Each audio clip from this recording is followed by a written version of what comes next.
যে তথ্যের উপর যে তথ্য মানে হলফনামার মাধ্যমে দেওয়া হয়েছে সেটি একটি সার্বিক চিত্রের আমাদের যারা যারা যে প্রার্থীগণ যে তাদের যে 11 দফা তথ্যের যে চিত্রটা তুলে ধরেন সেটার বাস্তবতার একটা সার্বিক একটা মোটামুটি মোটা দাগে প্রতিফলন, সেটা বাস্তবতার সাথে কতটুকু সামঞ্জস্যপূর্ণ সেটা সঠিক যাচাই করা কঠিন।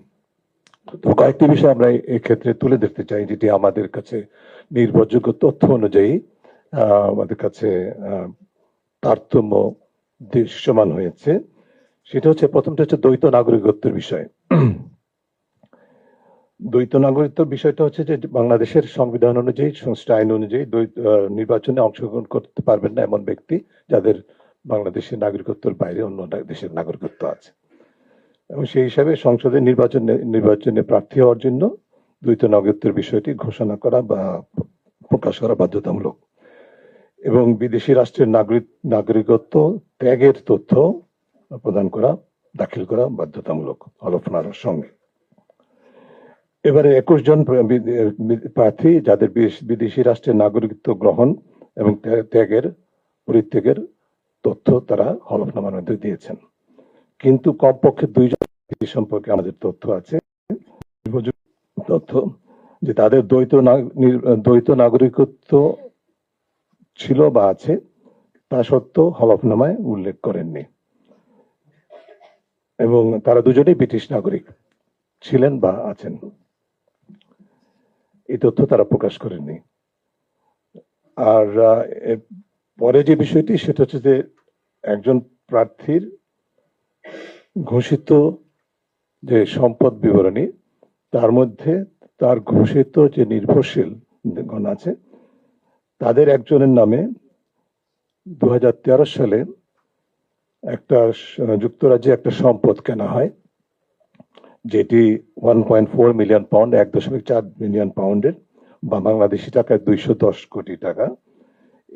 এই সম্পদটি একটি শেল কোম্পানি, দুবাই ভিত্তিক শেল কোম্পানি কর্তৃক ক্রয়কৃত, এবং সেটি ইউকেতে আছে, এবং এই সম্পদের সাথে উক্ত প্রার্থীর নির্ভরশীল পারিবারিক সদস্যের সম্পৃক্ততার তথ্য আমাদের কাছে আছে, যেটি প্রকাশ করা হয়নি।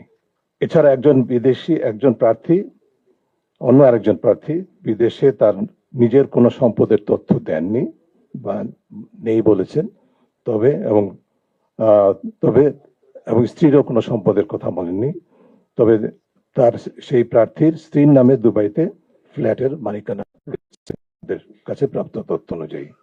এরপরে আছে যে আমাদের কাছে যে তথ্যটা সেটা হচ্ছে যে একজন প্রার্থী বিদেশে 3টি ফ্ল্যাটের মালিকানা রয়েছে বলে ঘোষণা দিয়েছেন, প্রকাশ করেছেন হলফনামায়, তবে প্রকৃত সংখ্যাটি কমপক্ষে এর 3 গুণ, এবং মোট বিনিয়োগের সংখ্যা 35 কোটি টাকা কমপক্ষে। আরেকজন প্রার্থী বিদেশে নিজস্ব মালিকানায় কোনো ব্যবসা প্রতিষ্ঠান নেই বা থাকার কোনো তথ্য দেননি, উল্লেখ করেননি, তবে আমাদের কাছে নির্ভরযোগ্য তথ্য মতে তার মালিকানাধীন কমপক্ষে 11টি প্রতিষ্ঠানের তথ্য আছে, যার মধ্যে 8টি বাণিজ্যিক কার্যক্রমে যুক্ত। একজন প্রার্থী সম্পর্কে তথ্য আছে যার সম্পর্কে যেটা ট্যাক্স হেভেন বলতে যা বোঝায় কর স্বর্গ, সেখানে একাধিক কোম্পানির তথ্য, নিবন্ধনকৃত তথ্যে যে তথ্য যেগুলো প্রকাশিত হয়েছিল সেগুলোর স্ট্যাটাস বা বর্তমান অবস্থান কি রকম বা সেটি সম্পর্কে, মালিকানা সম্পর্কে তার প্রার্থিতার হলফনামার মধ্যে কোনো তথ্য প্রকাশ করা হয়নি।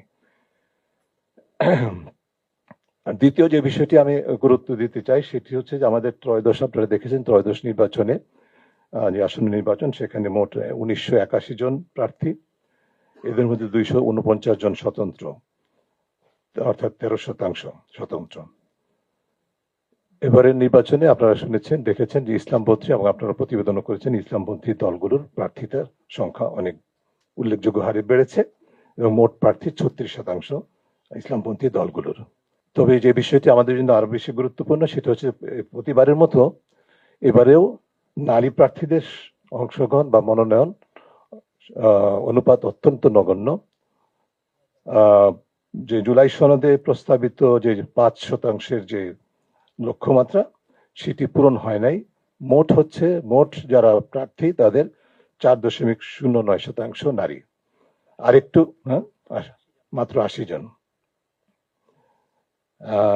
আরেক আরেকটু যদি আমরা বিশ্লেষণ করার চেষ্টা করি তাহলে যেটা দেখতে পাই যে